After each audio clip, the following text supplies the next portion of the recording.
right, it's 9 o'clock on the dot, so let's go ahead and get this party started this morning. So hopefully you all know what you are attending. This is a pretty brief and yet comprehensive overview of the additional clause addendum. It's been around a long time, but some of you may not know that it was updated as recently as November of 2025 with a couple of what I think are really good updates. So that's why I thought I would share it with you on this segment of WTF. Which for those of you who have not attended one of these classes before, despite what you might be thinking, and yes, while it is still accurate for the acronym WTF, it actually stands for What's That Form? So let's get right into this guy. A couple of ground rules. Please keep yourself on mute unless you are asking a question.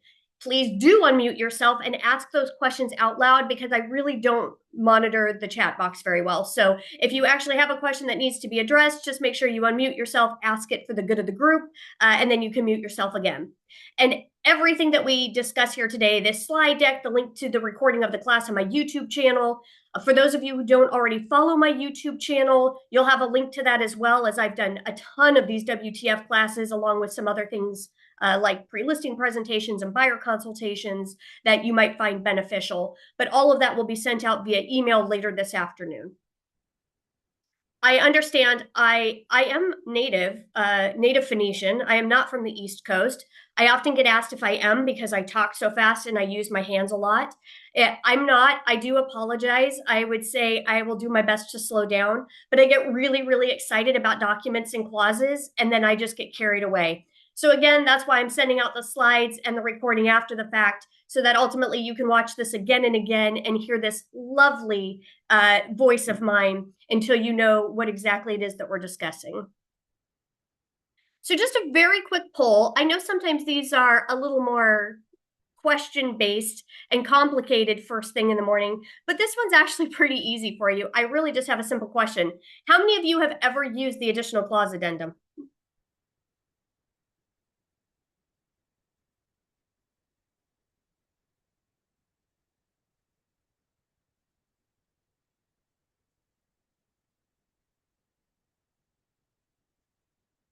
All right, let's see what we got here. Oh, we're pretty evenly split. Okay. 62% have said yes, 38% have said no. For those of you who marked yes, does anybody want to be brave enough and unmute yourself and tell me what clause did you use on the additional clause addendum? Let's say maybe most recently, what clause did you use?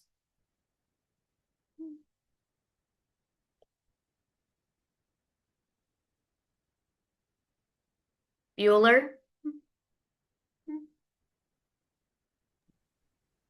Nobody. All right. Well, you've used it, but you don't know what you used it for. You don't remember what you used it for. We'll just roll with that. We'll discuss. Oh, good. Hi. Yes. Yes, hi.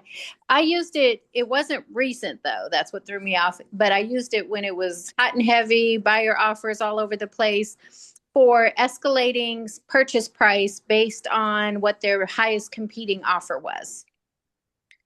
Interesting. So I'm thinking maybe you used something else.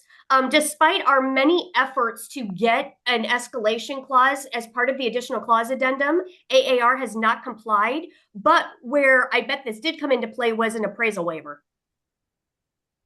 The appraisal waivers, and I remember using it for escalating purchase price. I think there was something else. I just can't remember, but it was a while back. I haven't used it in a while. Fair enough. No, fair enough. Thank you for sharing. I think what you were referencing specifically with the appraisal waivers, that was probably the most used this document has ever been in the history of this document, back in the heyday of the 2020 to 2022 era. And it does still exist. Those clauses are still on there. So we will go ahead and get those covered today. All right, so let's go ahead. Oh, wait, we have somebody. I'm sorry. My gosh, I can't even see this. Katrina, you have a hand raised. Unrepresented buyer notice.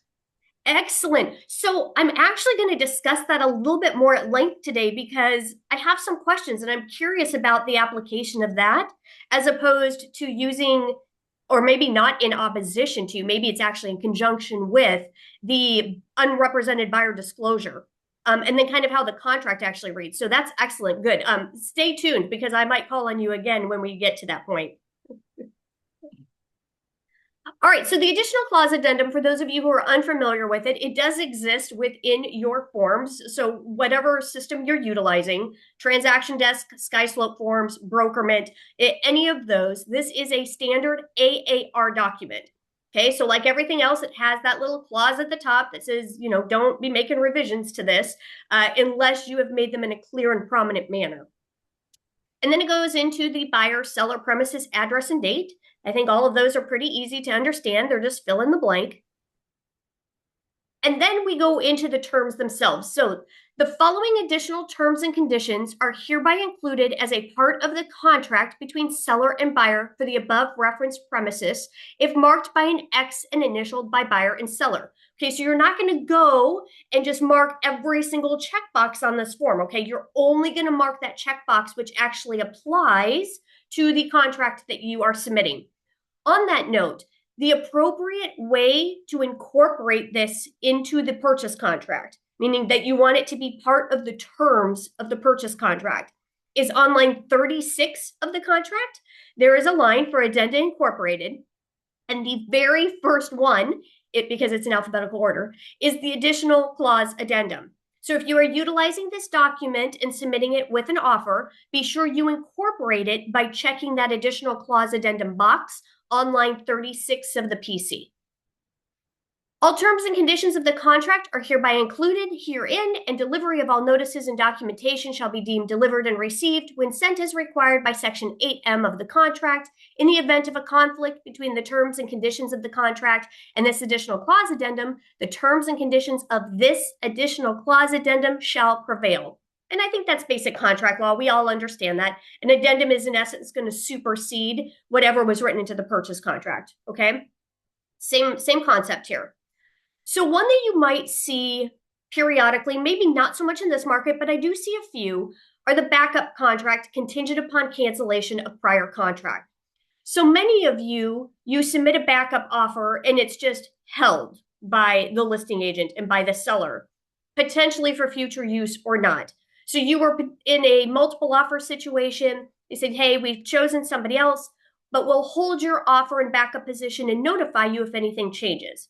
That's fine and dandy. There is nothing wrong with that. But understand that they are not bound to you or your buyer in any way if you go that route. Okay, that's just a courtesy notice. That's not contractually binding. This little clause would make your backup offer contractually binding.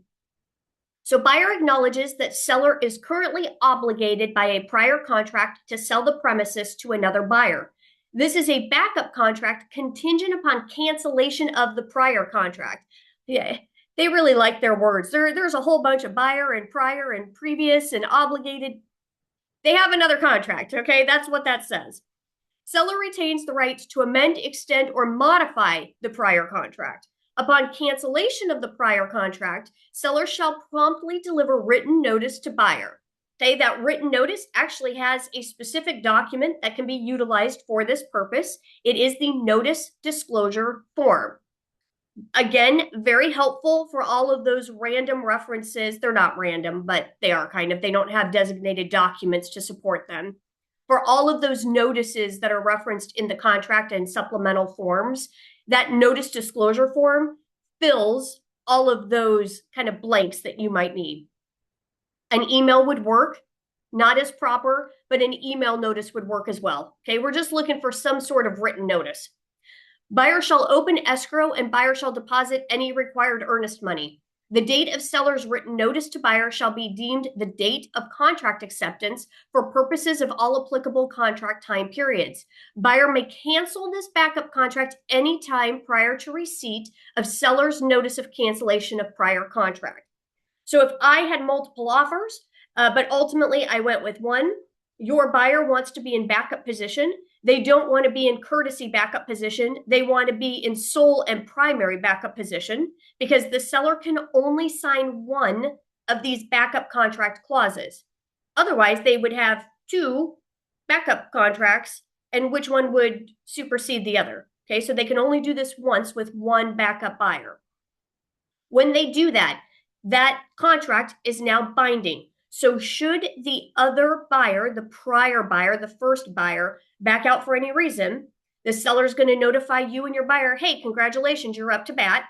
And then you are going to proceed with everything based on that date of delivery being your contract acceptance date. So that's why they spell it out. Your due diligence is starting effective immediately. You are depositing earnest money. We're all proceeding.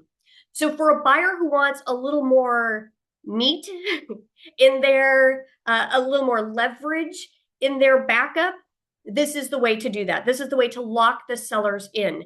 Now, I have been asked, can they counter a backup contract? Absolutely. They're not just going to accept that and sign this if there are things that they are not willing to proceed with.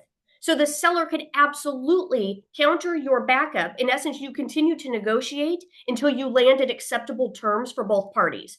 But regardless of those negotiations going on in the background, you are still the backup buyer. Questions on that one?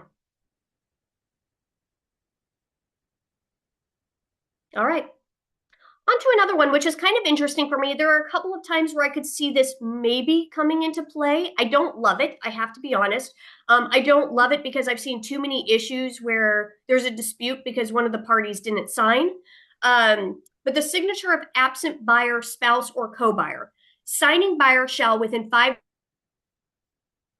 of this contract, obtain the signature of the absent buyer, spouse, or co-buyer on this contract, or deliver a disclaimer deed to escrow company that eliminates the need for the absent signature.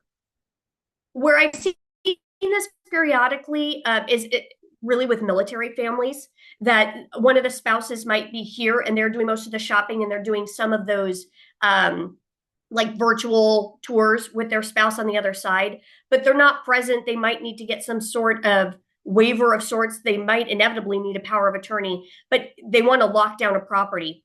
Even then, this is a little weird for me. If that military spouse is in the field, this makes more sense.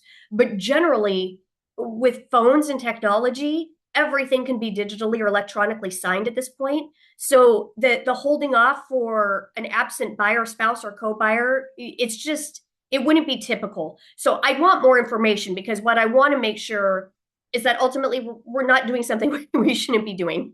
We're not having somebody sign that legally doesn't have the authority to sign and shouldn't be signing, entering into a contract where the other spouse, they're trying to, in essence, surprise, or they're trying to do something underhanded or behind the scenes, like they know that they're going to be leaving their spouse and they think this is going to work out, which I do like that part then about delivering a disclaimer deed. I have a little unrelated note there, which you can see. It says, if you see, so this is assuming you represent the seller, if you see an offer come through where the prequal specifies the buyer is married or separated, but there's only one name on that contract, I strongly suggest you counter with a requirement to provide a disclaimer deed pretty damn fast. Way too often, we have what seems like a very amicable split on the front end, and everybody's moving forward, and it's not a problem. Both of the soon-to-be ex-spouses are going to get their own properties. They're both going to sign disclaimer deeds. And then all of a sudden something does happen. And now they are using that as leverage over the other. And the one spouse is refusing to sign. And almost always this happens within just a couple of days of closing. So everybody is up shit creek without a paddle at this point. So if you are aware far enough in advance that a disclaimer deed is going to be necessary, that you've had hints, obviously, or flat out written information regarding this person is in fact married or they are separated, let's work on making sure that that disclaimer deed, and by work on, I mean, we're going to counter with a requirement so we don't drag this out unnecessarily. Perfect. All right, any questions on signature of absent buyer, spouse, or co-buyer? Yeah, can you hear me? I can. Wonderful. I'm so sorry, I didn't find my mute button before, but can we go back to the previous one on the backup contract, Yes. contingent, blah, blah, blah? What happens if, for whatever reason, when before we got the seller's written notice, the buyer submitted another contract and they are already under contract with another property? So I'm going to give you the quick and dirty version, but then I'm going to explain that a little bit more. because they have executed a contract, this is a clause, it's a contingency clause of sorts. They are under contract, which means that that buyer is bound to perform with these sellers under the terms of this contract. They should not be submitting an offer on another property at this point. This is not a multiple offer situation. This is you are already bound to perform to another contract, so you are acting in bad faith. So let's go ahead and get that out of the way, meaning they shouldn't be doing this in the first place. The more practical response, because I know it's going to happen anyway, this side then just needs to go ahead and deliver notice. So kind of in reverse, seller delivers notice. In this case, buyer's going to deliver notice that they are electing to cancel the contract. Got it. Okay. Thank you. You're welcome. All right, corporate relocation approval. I'm seeing a few more of these coming up. So seller is in the process of a corporate relocation, and this contract is contingent upon corporate approval. Buyer agrees to cooperate with seller in providing additional disclosures or executing additional addenda required by corporation, provided that buyer incurs no additional costs or liability, which with pretty much every corporate reload package I've seen, that wouldn't be a risk to the buyer, but it could be. So just make sure that if you are involved in listing a corporate reload, and really that's any relocation, we use the corporate kind of generically, but any relocation, that we go ahead and we incorporate this into a counteroffer or request that the buyer's agent submit it up front, just so that we're getting their buy-in, because they will have additional documents that are not standard, they're not AAR, it's weird stuff that they need to discuss or disclose. And we want to go ahead and have that buyer buy in to the fact that they are going to be willing to sign those things as we go. Otherwise, it's going to kind of squash the transaction. Non-refundable earnest money. I have a love-hate relationship with this clause, so let's read it and then we'll kind of discuss why. So buyer's earnest money shall be non-refundable unless buyer elects to cancel pursuant to Section 6 of the contract. Okay, that's their due diligence. The contract is canceled pursuant to the risk of loss provision, which very few agents even know exists, or escrow fails to close due to seller's breach of contract. Well, duh. Even without this clause, I think anybody would have a very hard time collecting on earnest money. The seller doesn't get the earnest money because they chose not to close and they breached the contract. However, it's in there. It's a fail-safe. Buyer acknowledges the buyer's earnest money shall be non-refundable even if the premises fail to appraise for the sales price or the loan contingency is unfulfilled unless otherwise prohibited by federal law. So really what that is saying is there are two covered reasons that the buyer would not get their earnest money back. So we don't care if they don't qualify at the end of the day, and we don't care if it doesn't appraise. If they cancel based on either of those two reasons, they are going to lose their earnest money. I understand that this says shall be non-refundable even if. So it tried to create this all-inclusive non-refundable clause, but I feel like it fell short on a couple of things. And one of the biggest ones, and I see this especially in this market, is they have submitted a buyer contingency addendum because they have a home to sell first, okay? What is going to take precedence? This non-refundable earnest money clause or the buyer contingency addendum, which says, hey, if your home doesn't sell, if it doesn't close, if you don't get a buyer for it within this designated time, you get your earnest money back. It's an argument, right? We don't know which one ultimately is going to take precedence. I have a sneaking suspicion which one will, but this doesn't reference an unfulfilled buyer contingency in its verbiage. So if that is the intention, I personally would not use the non-refundable earnest money clause from the ACA. I would draft my own language into a counteroffer on behalf of my seller that designates either a date, an actual date that the earnest money becomes non-refundable, or copy and paste this and include that this includes an unfulfilled buyer contingency. One of the two, just because I know that that's where we're seeing it more often. The sellers are saying, hey, put your money where your mouth is. If you're confident that you're going to be able to get your home sold under contract, whatever, within this designated period of time, great. But then we need you to go ahead and back that up with non-refundable earnest money. Some people also, I've seen them use this, and the intention is they think it's non-refundable for any reason, but we just spelled out 3 reasons that the money would be refundable. And the biggest of those is section 6. Okay, buyer's inspection period, their due diligence period. Again, if the expectation is that the earnest money is non-refundable from day one, then do not use this clause. You're just going to draft something in a counteroffer that specifies earnest money is immediately non-refundable, or non-refundable effective immediately, or upon acceptance of this counteroffer, or something to that effect. You're not going to spell out all of these nuances associated with it. Questions on those? Leah, I have a question. Yeah. So it says the loan contingency is unfulfilled. So say 7 days prior to close of escrow, one or both buyers lose their job and they can't get the loan. Are they tough? They're out of their earnest money? Correct. Okay. Yeah. Just a suggestion for practice, by the way. I know what our contract says as far as, in essence, they have 3 days prior to close of escrow to get all of their loan stuff in order, right? Granted, it invariably goes past that point.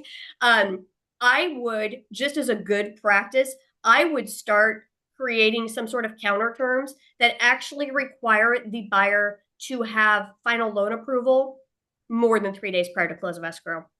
So it either needs to be full loan approval, loan commitment within 21 days of contract acceptance, or push back that time frame about 7 days prior to close of escrow, because this is the number one reason that deals fall out at the end of the day. And it is so frustrating for our sellers, especially because of our cure periods, where they're like, well, when's the last day that the seller or that the buyer can fail to perform and still get their earnest money back?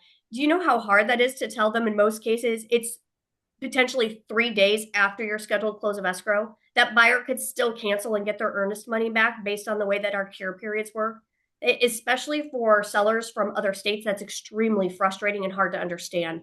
So just, again, rule of thumb, don't fall to the default of 3 days for that final loan approval without PTD conditions. I honestly would make that 7. Kat, I see a hand raised.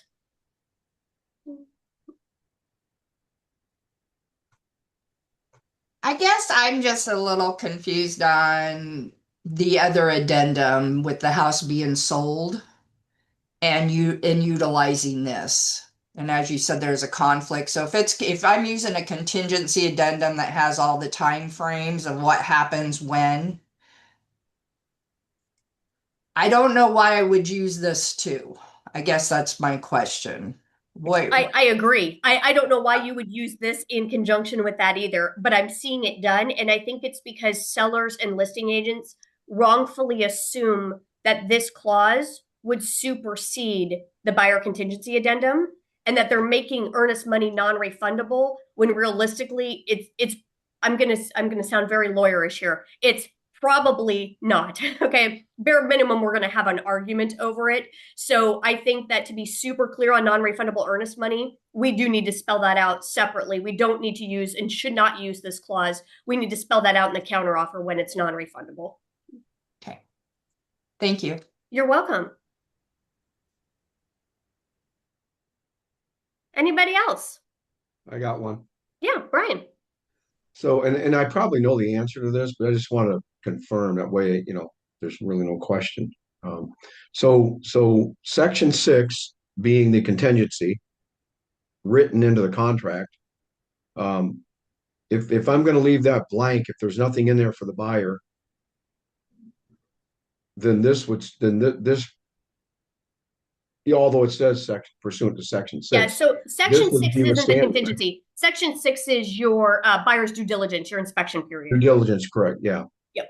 Yeah, Okay. So there wouldn't even be anything to leave out. This is saying, hey, unless you've canceled because of your inspection findings, which I do think is wise. Like I'm not a fan of making earnest money non-refundable right away. I understand the potential benefit to my seller by doing that. I also understand the potential risk to my seller by doing that, because God forbid if they fail to disclose something, tell you what, a disclosure lawsuit is going to be far more costly and time consuming. Yeah, legal implications, exactly. Yeah. So, okay, well, if I run into this, I'll contact you. It sounds good. I got you covered. Guaranteed. Okay, all right. Thank you. You're welcome. All right, let's go ahead and go into a couple. Oh, these stupid things. Let me try to move this. Go into a couple of the next ones here on page 2. So the appraisal contingency waiver and the appraisal shortfall. So this is what we were talking about a bit with when she had mentioned, hey, back in the heyday, we were doing some crazy things to try to get our buyers the house, right? We were trying to win them the deal. So the appraisal contingency waiver, buyer agrees to waive the appraisal contingency pursuant to Section 2 of the contract. In the event that the premises fail to appraise for at least the sales price, okay, your contract price, your purchase price, buyer agrees that buyer's down payment shall be increased in an amount equal to the difference between the appraised value and the purchase price unless otherwise prohibited by federal law.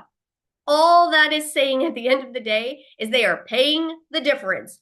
So if they submitted an offer for $600,000, the property appraised for $575,000, they are increasing their down payment amount by $25,000 because they are still going to pay that full $600,000. That's all it's saying. The unless otherwise prohibited by federal law is where people are getting stuck.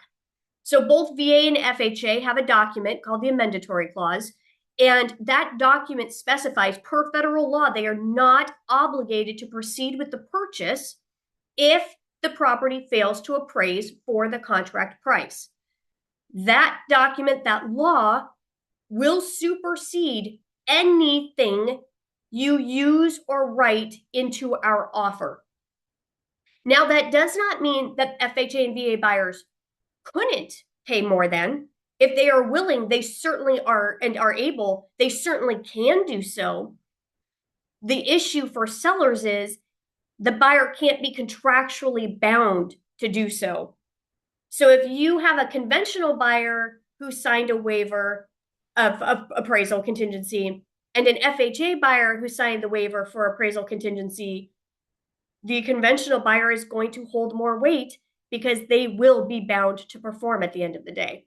So that's where our poor FHA and VA buyers were really kind of falling through the cracks when we were having so many multiple offer situations. And we will return to a market like that at some point in the future. So again, just be prepared, but no. But we were having pushback from listing agents because we absolutely had FHA and VA buyers who took advantage of that out at the end of the day. So they had originally submitted a document indicating that they would waive their appraisal. And then the appraisal came in much lower than they anticipated. And they said, well, it's a good thing I have that amendatory clause in my favor because I will be canceling and I will be getting my earnest money back. And that's exactly what transpired. Leah? Yes. What about sellers that if it appraises that low or even a little bit lower, don't sellers now come halfway even just to make the deal work, or even the appraisal, hey, it appraised this, so yeah, I'll give you that price. They don't do that anymore, or? So it depends. There's not a universal response to that because that's very seller specific. What are their needs? Ultimately, what are they hoping for? Do they have to sell or do they want to sell? Those are very different motivations. But there's nothing that obligates them to accept less. Some are willing to come down, some are not. And I understand the frustration, especially if legitimately it's just a bad appraisal. And we see those all the time. It's just one person's opinion of value. If you gave this property to 20 of us on this call, we would probably all come back with a slightly different value. It's no different with appraisers. So I wouldn't rely on it. Let me put it that way. This is why it's best to know your numbers up front and try to come in strong with an offer without being crazy about it.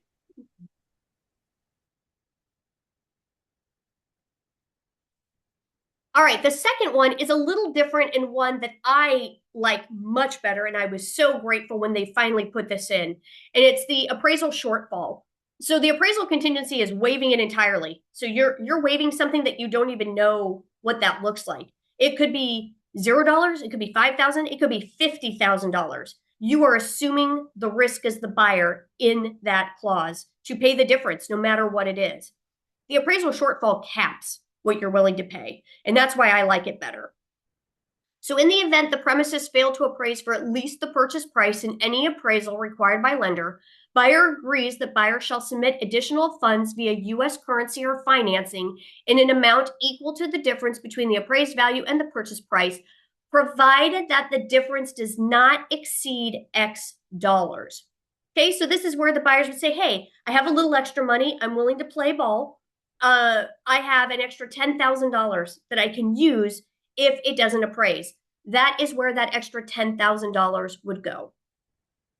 Buyer and seller agree that if the difference between the appraised value and the purchase price exceeds the amount of money set forth on line 42, seller is not obligated to lower the purchase price, and buyer has 5 days after notice of the appraised value to cancel this contract and receive a return of the earnest money, or the appraisal contingency shall be waived unless otherwise prohibited by federal law.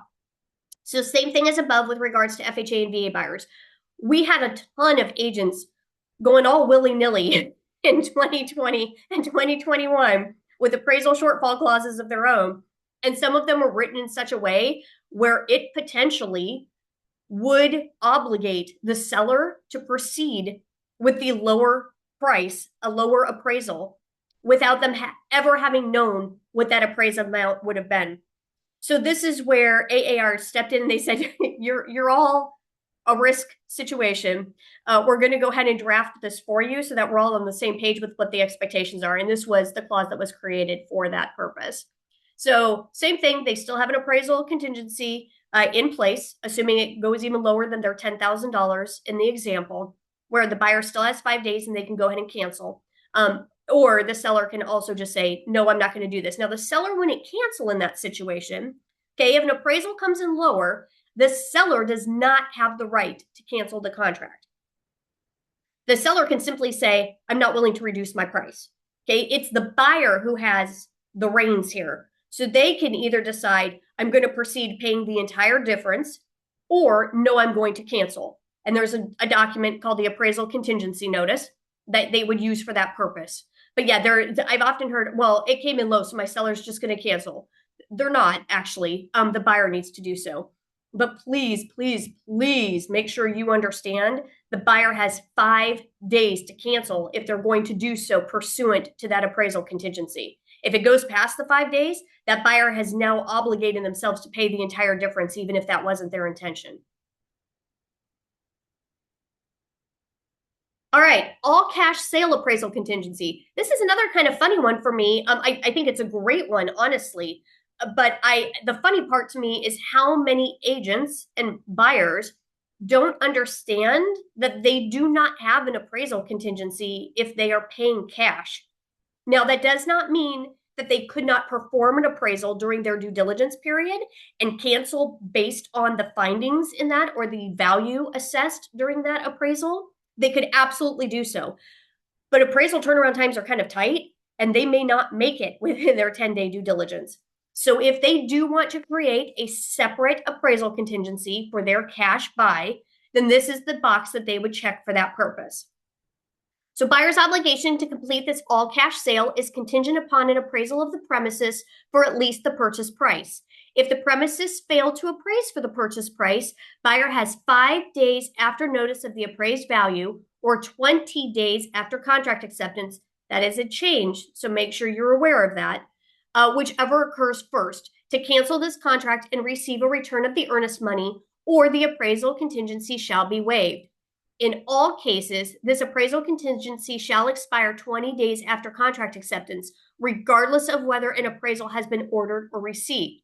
The appraisal fee shall be paid by buyer, seller, or other. So it could be a lender, it could be an agent, it could be any number of things. Okay? So just make sure you understand even if you create that appraisal contingency for a cash buyer, there's still a time restriction on it that doesn't exist in our contract. The wholesaler status disclosure. Arizona law, I want to highlight that because this doesn't seem to be understood by a lot of wholesalers, that this isn't just a contract requirement, a disclosure requirement. This is statutory requirement. Okay? That wholesalers disclose in writing their wholesale status prior to entering into a binding agreement. Wholesaler is disclosing their status as follows. And then you're either a buyer or a seller. So the wholesale buyer, the seller is aware that buyer is a wholesale buyer who may assign the contract to another person or entity. Wholesale seller, Buyer is aware that seller is a wholesale seller who holds an equitable interest in the property and may not be able to convey title to the property. In searching the MLS, you will find this periodically where it is a wholesaler who is selling their equitable interest. And under special listing conditions in the MLS, they will have it marked as equitable interest. Okay, that's what's telling you that the person selling it is actually the wholesaler. I understand they try to keep this brief, but in the same token, like, well, assignments are acceptable. So to me, the disclosure aspect, yes, I'm saying I'm a wholesaler, but what does that actually mean? So I guess it's up to the agent to make sure that we inform our client, especially when it's a buyer wholesaler and it's our listing, what that entails. And what that means is they're going to offer you potentially less, and then they are going to turn around and sell it for more money, and they're going to keep that extra money. So they just need to understand the financial interests that are associated with this. Yeah, Kat. Why would you let your buyers sign that? Well, in this situation, I guess it depends on the circumstances, right?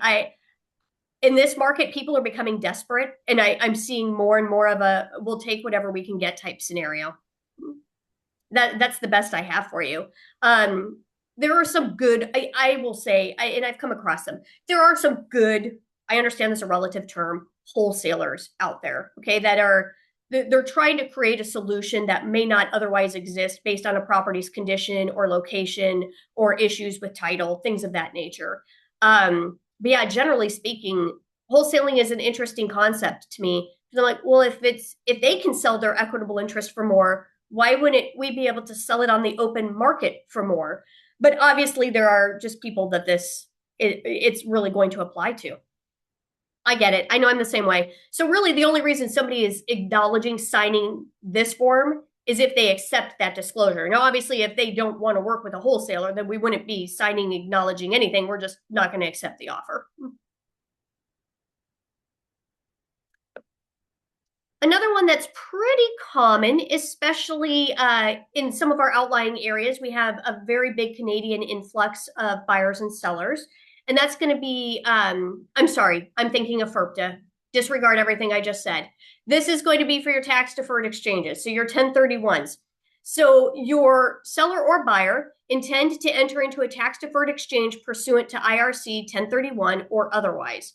All additional costs in connection with any such tax deferred exchange shall be borne by the party requesting the exchange. The non-requesting party agrees to cooperate in the tax-deferred exchange provided that the non-requesting party incurs no additional costs and COE is not delayed.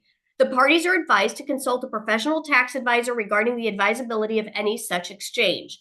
The non-requesting party and brokers shall be indemnified and held harmless from any liability that may arise from participation in the tax-deferred exchange. I have to tell you, I see 1031 deals all the time, and this form is never used. They just indicate on page 1 of the purchase contract, or maybe in the additional terms, that the buyer or seller is participating in a 1031. I think in that case, your disclosure has still been appropriately made, though maybe not entailing quite as much as this clause does. Of course, we can't impose other fees or delays on the other party. I think that's a given at this point. Okay, so they're definitely not going to agree to that. But I also look at this as we don't really care, especially from the seller side. We don't care where the money's coming from, so long as it comes. Now, where I have seen issues with this clause should be used no matter what for 1031. Like I said, it's a disclosure clause. But where I'm seeing problems is that agents and or buyers don't understand that if their 1031 property, their first property that's being exchanged, has not yet sold, you also need the buyer contingency addendum. Okay, so that needs to be used in conjunction here. So we're making the disclosure that it's going to be a 1031 exchange, but that exchange property hasn't yet sold. Those funds are not with a QI. Okay, they're not already being held in an account for this purpose. So they also need to make sure that they are using the buyer contingency addendum in that case. So I know that one says a whole bunch of stuff that's a whole bunch of legalese, but really it's just saying, hey, we're participating in a 1031, and that's your cue to ask the extra question, is that other property under contract? Has it already sold? And is the money already being held? I love 1031s because we know that they have very specific timelines that have to be abided by. So I don't shy away from them when I get them. It really would just be that contingent part that we need to question.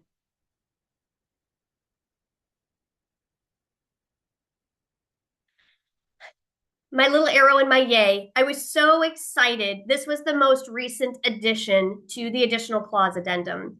So in the wake of all of the changes with buyer broker agreements and the requirements set forth by NAR in 2024, we were kind of scrambling to come up with solutions with documents and likely outcomes that were going to transpire.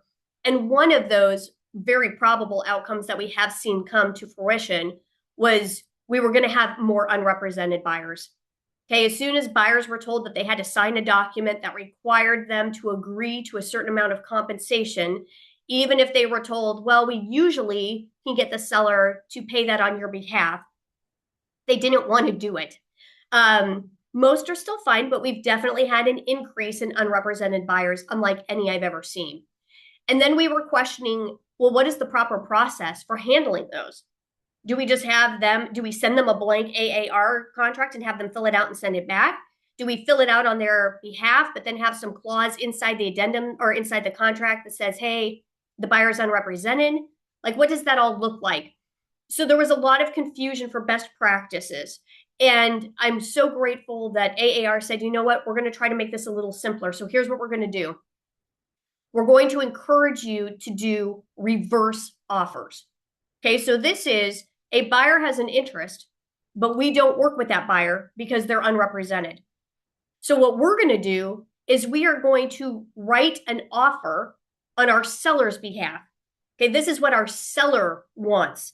And then we're going to use this clause and send it over with that offer for the buyer to consider. So we say reverse offer because in essence, it's being done in reverse. Okay, typically your buyer submits the offer and the seller accepts or counters. In this case, the seller is going to submit the offer to the buyer for consideration. So offer initiated by seller. All previous offers and counter offers made by either seller or buyer are hereby rejected. The terms of acceptance section of the contract is removed in its entirety and replaced with terms of acceptance. This offer is initiated by seller. The attached contract signed by seller dated whatever date will become a binding contract when buyer signs section 8S of the contract and all incorporated addenda, and a signed copy is delivered in person, by mail, fax, or electronic mail, and received by broker named in section 9A, listing agent, by this date. Seller may withdraw this offer at any time prior to receipt of buyer's signed acceptance. If no acceptance is received by this date and time, this offer shall be deemed withdrawn. So it's the exact same verbiage that we already have on our terms of acceptance for a buyer, only now it's for the seller. Okay, so it's just reversing those. The signed copy of the contract shall include buyer's initials on all pages and sections where noted in the contract, in this additional clause addendum, and in any other incorporated addenda. However, the failure to initial any page or section of the contract or incorporated addenda shall not affect the validity or terms of the contract. I seem to have to remind people of that quite frequently. I don't know what they think they're getting away with, but it's not happening. Buyer may respond to seller's offer by accepting seller's offer in the manner detailed above, rejecting seller's offer, or making a counteroffer to seller. Buyer understands that once a counteroffer is made, buyer may no longer accept seller's offer. Same process in reverse. Okay, so how would an unrepresented buyer make a counteroffer or submit a counteroffer? A Word document, an email. Either of those things would be sufficient. If our seller elects to accept that email or that Word document, then let's just have them sign and initial it. If they wish to counter it, then we would go ahead and use our counteroffer form to counter their Word document or email. Okay, same process in reverse, like I said. Questions on that? Let's just give AAR a little round of applause because I really am grateful that they did that and they took some of the murky waters that we were treading out of the equation by presenting this as a solution. All right, related to this one I'm a little curious about. I might have to give AAR or Aaron a call and find out what the expectation was here. The unrepresented buyer notice. Buyer is currently unrepresented by our broker. Sections 8Q and 8R of the contract are removed. Buyer consents to delivery and receipt of notices and documents required or permitted by the contract when delivered in person, sent via email to, and that would be their email address, or sent by recognized overnight courier service and addressed to buyer as indicated in Section 8S. The reason I kind of question this, and I guess there's no harm in doing all of it, but line 449 of the purchase contract, so the lines preceding that are all about broker information, okay, buyer broker information. In this case, they don't have a buyer broker, but there is a line that discusses agency to that buyer. And it says, hey, the broker named above only represents the seller. So if I'm the listing agent, all of my information is going to be in Section 9A, of course. But if I put it up in Section 8Q and I go ahead and have my information in there and then I mark the seller box, does that not indicate that this broker, meaning me, only represents the seller? And if doing so, then why would I remove those sections by signing and utilizing this clause? I've got questions, I don't have answers, is the moral of the story to this particular equation. If you are not going to, and I guess maybe that would be the alternative, leave Section 8Q, 8R totally blank, and then use this clause instead. I think either one of those would be acceptable. One thing I want to be sure we're clear on, though, is does this replace the unrepresented buyer disclosure? And no, this absolutely does not. This is such a little brief notice about delivery of documents. It does not include all of the risks that an unrepresented buyer is taking, and that unrepresented buyer disclosure does cover those things. So please make sure that you are not using this thinking that it's going to fulfill that requirement. If you have an unrepresented buyer, you must still use the unrepresented buyer disclosure form. Survey. If you do much with vacant land and lots, this is already part of the contract. It's not something extra or special that you have to do.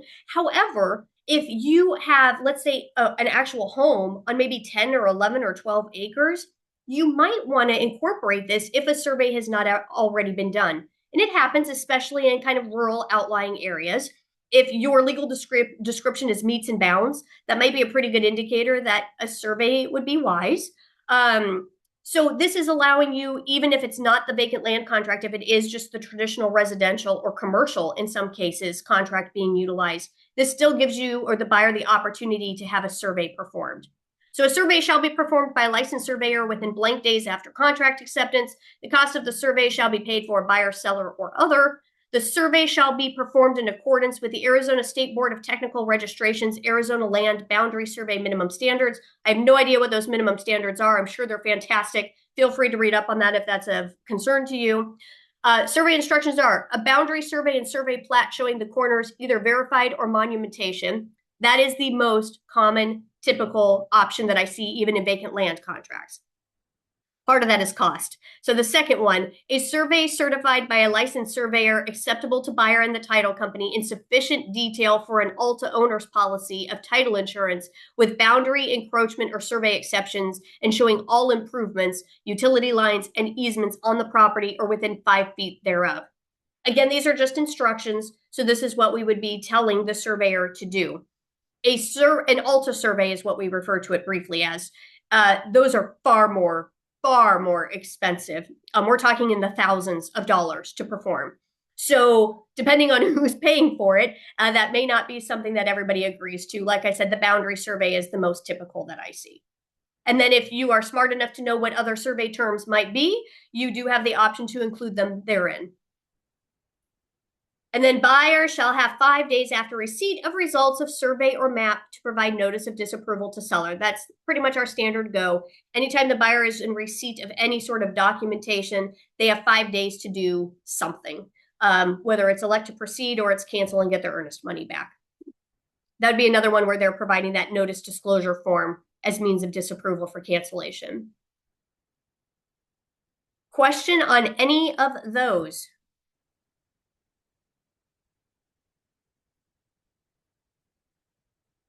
Last one. Probably not going to be something that many of you deal with as you predominantly work in the cities and suburbs here in Maricopa County. But if you go out, I know Prescott, for example, did have an issue with this not too very long ago. Parts kind of outside of Fountain Hills had a little bit of an issue with this not too very long ago. Water. So Arizona is undertaking general stream adjudications of both the Gila River and Little Colorado River systems, which are court proceedings to determine water rights.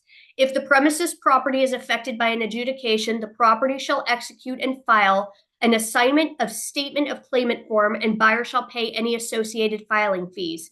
The Arizona Department of Water Resources and the Arizona Department of Real Estate Buyer Advisory provide sources of information on the court proceedings and other water availability or water quality issues. If water rights, availability, or quality are a material matter to buyer, these issues must be investigated during the inspection period. Kat. When I first read this, I'm like, we should be doing this on every single file. Yeah. I mean, with everything in Arizona with the water, and we have the lawsuits and trying to come to accordance. So when I first read it, I'm like, this should really be on every file. What is your opinion on that?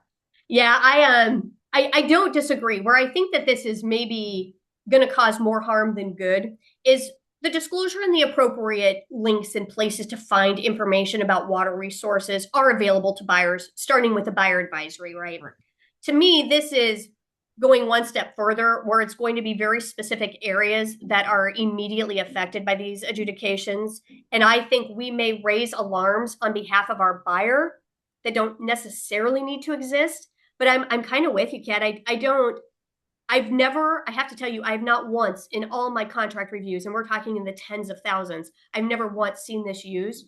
But in Arizona, I don't think it's a bad idea just as a CYA. When I send this out, I will include, for those of you who have folks coming from other places and they're somewhat educated about the potential water issues in Arizona, I know it's being fought on numerous levels. There is a pretty good link to the Arizona Department of Water Resources that shows the assured water supplies, who's responsible for it, what those overlays look. There's maps, there's additional information. So even just as a general good CYA, this is something that you can share with prospective buyers. The 100-year supply is supposed to be an ongoing thing, but we've already known of situations where that fell dramatically short by it was only 6 or 7 years before water started to run dry. Again, they're finding solutions, but in the meantime, I think that this is just a good thing for people to be aware of. Welcome to the desert. I think I maybe saw, 100%. Yeah, Sally, that was actually one of the ones I was thinking of, is that Rio Verde should be 100% using this one for sure. And I forget the name. There was another one that was having some pretty prominent issues. It's not here, it's up in Yavapai, but same thing. All right, the undersigned agrees to the modified or additional terms and conditions contained herein and acknowledges a copy hereof. And then you've got your signatures and bada boom, that's it. Any other questions on the additional clause addendum?